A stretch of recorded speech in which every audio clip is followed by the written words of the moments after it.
Hi, I'm Gary Bolles. I'm Chair for the Future of Work with Singularity University. Back in early 2020, I wrote an article called The Great Reset. And while we'd been talking about the pace and the spread of change that were affecting our lives, I don't think any of us realized just how great both the pace and the spread of change was going to be until along came a virus.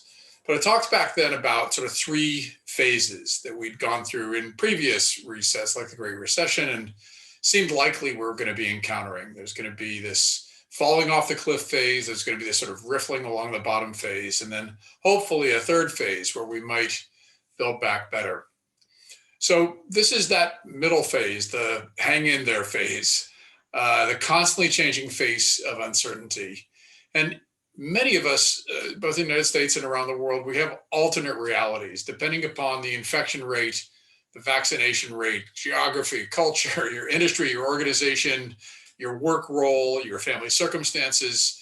There's a lot of circles in the Venn diagram, but for some people, they're leading fairly normal lives, and others, they've been in lockdown for an extended period of time. So, what's pretty likely going into the next year is that we're going to start to see some of the changes as we see vaccines, as we see industries sort of picking up their heads and realizing what the new normal or new abnormal is. Some of us are going to be able to go into offices. Some of us are going to continue to be distributed. Some of us are going to be able to travel. Extroverts, we know, miss walking into the office and hate being forced to work from home, and introverts feel the reverse.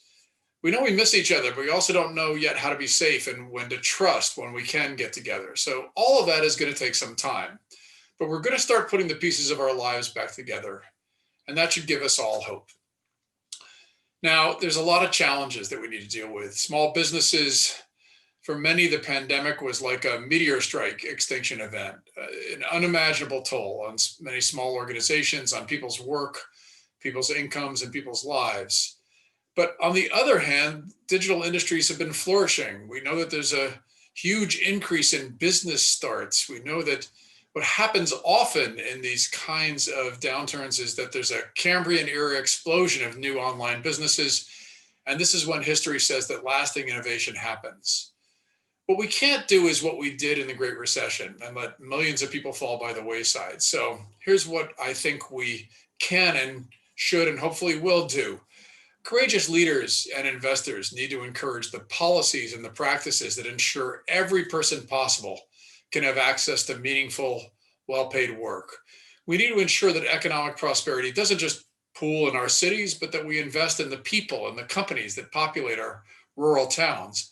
We need to run companies based on the principles of inclusive organizations and inclusive capital.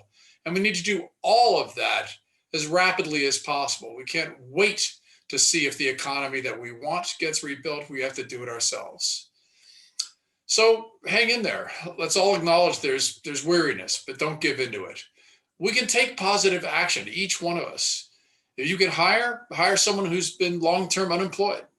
If you're starting a business, don't just solve someone's high-class problem, solve real-world problems for real people. And if you invest in a company that does well and does good. Let's hang in there. Let's not just build back, let's build back a lot better than we had before. Be safe and be well.